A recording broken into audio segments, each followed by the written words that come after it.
Welcome to This Explainer. Today, we are diving into a topic that is literally upending everything we thought we knew about human history. I mean, what if I told you that the ultimate blueprint for humanity's future survival isn't some shiny new piece of technology, but a 13,000-year-old society? We're looking at the Jomon period of Japan. This was a civilization that intentionally chose a radically different path from the rest of humanity, achieving an absolutely astounding 13,000 years of unbroken peace. Okay, let's dive right into this. You know how we've all been taught that ancient hunter-gatherers were primitive, right? We kind of just picture simple survival, humans basically waiting around for the invention of agriculture so they could finally become civilized. Well, Claude Lévi-Strauss, the 20th century giant of anthropology, completely shattered that illusion regarding the Jomon. He stated unequivocally that there is nothing comparable in all of human anthropology, and that their creations rival the most advanced art in the world. They weren't primitive at all. They were operating on an entirely different level. And it is fascinating just how highly regarded they are today. If you go visit the British Museum, you will find 5,000-year-old Jomon pottery displayed right next to the Rosetta Stone and statues of Ramses II as a literal pinnacle of human achievement. Even UNESCO recently made a super rare move, recognizing not some massive monument like the pyramids, but the Jomon's invisible 10,000-year-plus spiritual culture as a World Heritage Site. The world is really waking up to their brilliance. So to get why this matters, we have to look at this massive crossroads in human history. Best-selling authors David Graeber and David Wengrow recently proved a shocking truth. Humans didn't automatically have to choose a path of inequality, kings, and war once they settled down. The Jomon are the definitive historical proof that humanity actually had another choice. They had the technology, but they actively refused the standard path. The standard civilization path we're used to is a linear one. You accumulate wealth, create a hierarchy, wage war, expand, and eventually collapse through environmental destruction. But the Jomon? They intentionally chose an entirely different route, opting for an endless cyclical loop of egalitarian peace. And they sustained this for 13,000 years. Let's look at exactly how they pulled this off. Section 1. Advanced Science and the Cycle of Nature. Okay, so to fully grasp how they sustained this incredible peace, we first need to look at their highly advanced scientific approach to the natural world. Their diet was incredibly diverse. We're talking over 350 kinds of shellfish, 70 kinds of fish, and more than 55 types of plants and nuts. But here's the real kicker. They managed to consume all of this without destroying their ecosystem. How? By strictly adhering to a core philosophy of never taking too much.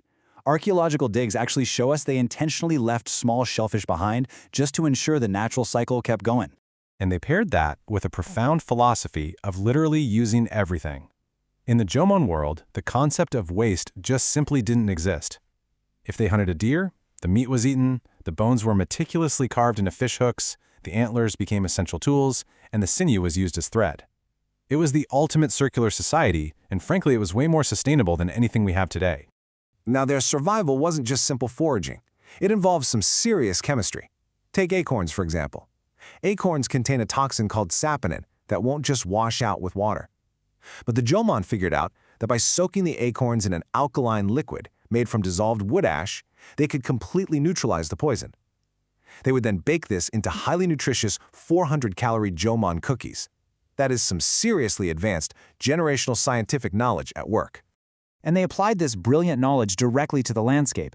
Instead of aggressively clearing forests to plant vast agricultural fields, which, is what almost every other civilization did, they practiced what we call semi-cultivation.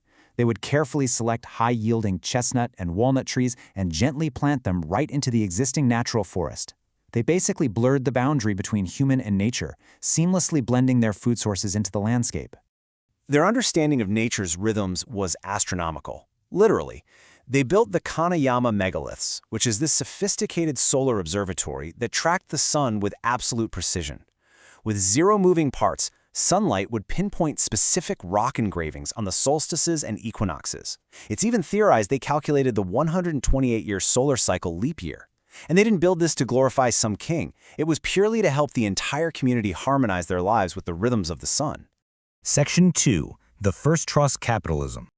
Now, advanced science is one thing, but perhaps their most mind-blowing achievement was their social structure. They actually established a massive trade network, moving precious materials like obsidian and jade all the way from Hokkaido in the north, way down to Okinawa in the south. They had a highly skilled division of labor. Some hunted, some crafted, some transported, but in a society with absolutely no currency and no written contracts, this entire nationwide network was driven by one single asset: human connection. It was essentially the world's very first trust capitalism. So how on earth do you maintain a society like this for 13,000 years without it collapsing into greed and warfare?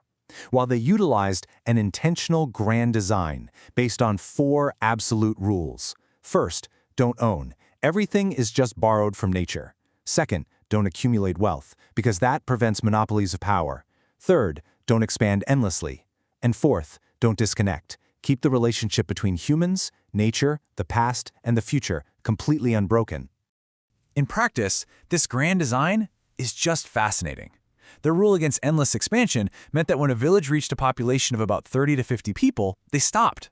Rather than violently expanding their territory and risking ecological collapse or creating crazy hierarchies, they would undergo a peaceful cell division. A group would simply move out and start a brand new, sustainable settlement nearby. Section 3. The unbroken cycle of life. This profound respect for connection and limits was deeply embedded into how the Jomon viewed the spiritual realm, too. For them, death wasn't a final endpoint, nor was it considered something dirty to be hidden away from the living. Because they viewed all of life as this giant, endless natural circle, graves were actually placed right in the dead center of the village. The dead weren't gone. They were seen as simply returning to the earth, remaining present with the living community as part of the continuous loop of nature. And this belief in the cycle of life gets heartbreakingly beautiful when you look at their pottery.